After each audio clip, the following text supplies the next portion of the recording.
Oh man, so in this video we're gonna look at Polygon MATIC, the layer 2 solution on Ethereum to determine if this project can 10, 15, 20x even from here. You're going to be surprised by my findings and what I think the potential is behind Polygon. There's been a huge update today which is allowing the price to move up 5%, and I think this is just the beginning for Polygon MATIC. They've announced a partnership with Disney, which we're going to look at, which is allowing the price to rally. As you can see, Polygon has been accepted onto the Disney Accelerator program. This means they're going to support them and other exciting technologies to move and to grow and to progress. And this is a huge deal for Polygon, being accepted by such a huge establishment in Disney. It can only help the price rally here on Polygon. But it's not just that, right? We're going to look at the tokenomics, we're going to look at the updates that they're doing so far, and I'm going to give you my thesis on why I think the price can go to a certain point. Now, for those familiar,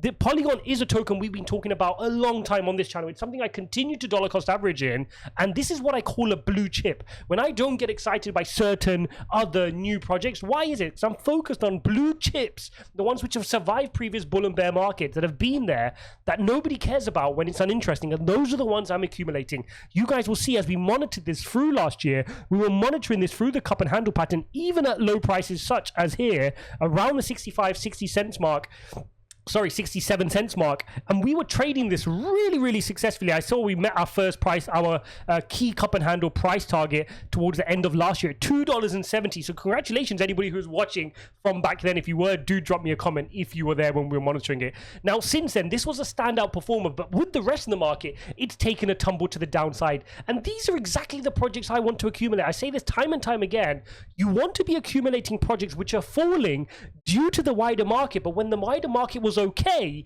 it was doing really well. And this was a clue behind it, that MATIC was soaring. When Bitcoin was running up to 69, MATIC really was moving with great strength, and it only tumbled once Bitcoin finally capitulated, started tumbling, and MATIC, like all the other altcoins, had no further choice. But now you want to see, we're getting a good bounce here on MATIC from the bottoms. Even though Bitcoin's not fully decided on where it wants to go, we're seeing a move here. I mean, MATIC hit a low of about 32 cents there, the zero Fibonacci line, and you can see we've already had a move up about 100% off bottom. So congratulations if you were dollar cost averaging in. This is the power. You've already doubled your money if you're dollar cost averaging on the lows on some of your projects. Now you can see a bit of a double bottom pattern forming here. Can this get the breakout past the 69 cents mark? Then it can start to fill the gap. But of course, it's going to need some headwind from Bitcoin, some tailwind from Bitcoin to help it along on its journey. It's going to be difficult for alts without huge news like this news from MATIC to continue to move for a sustainable period without crypto moving with it.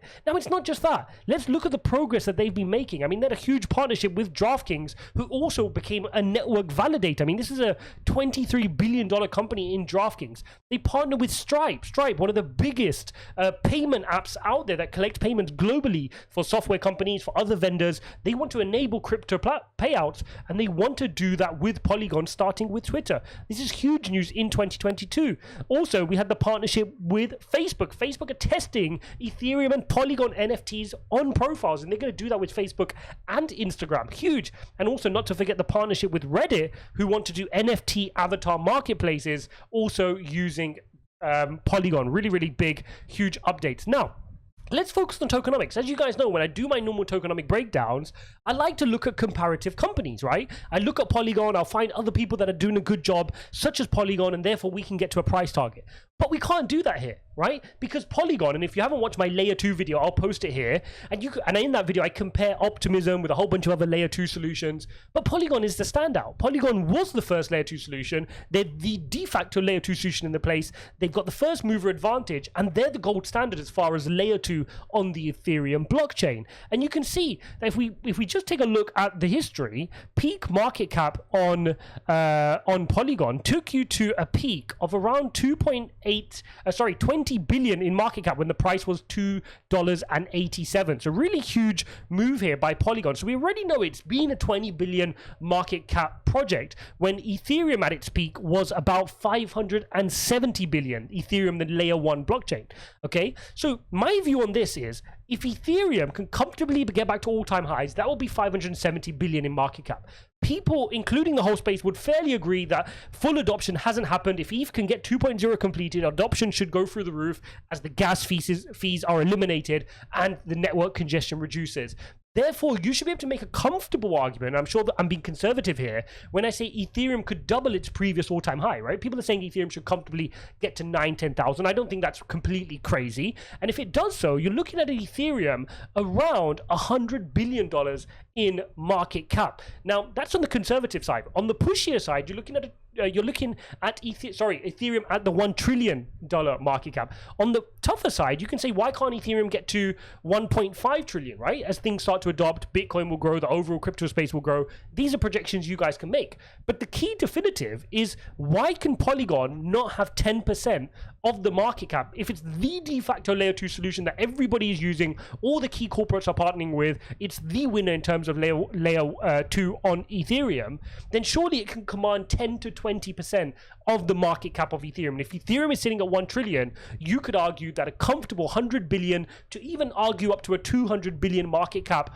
on Polygon is hugely possible. Now, what would that mean for a price? Well, at 100 billion, you've got a current market cap of 5 billion. You're suggesting a 20x here on MATIC. At 200 billion, you're suggesting a 40x here on Polygon. And those are the numbers I've got in my head to say, hang on, this is not completely out of the realms of possibility. You're buying a token which risk to reward very comfortably is sitting at 67 cents. You can look at the Fibonacci ratios and comfortably, just to get back to his 0.6 to 0.618 level here on Fibonacci, you can see that, let me just bring that out so you guys can see that a little bit clearly behind the diagrams. There you go. You can see that there, just where my cursor is, that will bring you back to $1.94 to $2.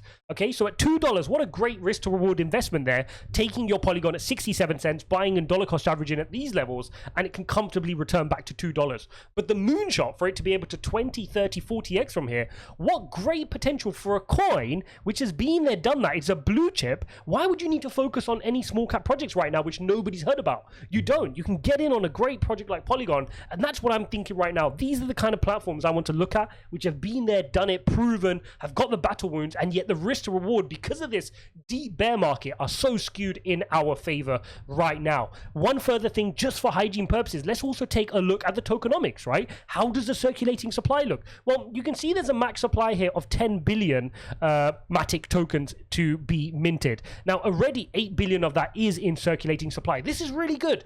80% is already in circulating supply. That means only 20% of that is going to now leak into the market over the next period of time. We'll look at how that is going to be distributed shortly, because if that all gets dumped in once, that can also affect the price. We'll look at that very shortly as well. So that means our diluted market cap is very sensible. 6.7 billion here, fully diluted market cap on a great layer 2 solution on Ethereum, which is arguably going to go from strength to strength after the merge. Polygon isn't going to go anywhere.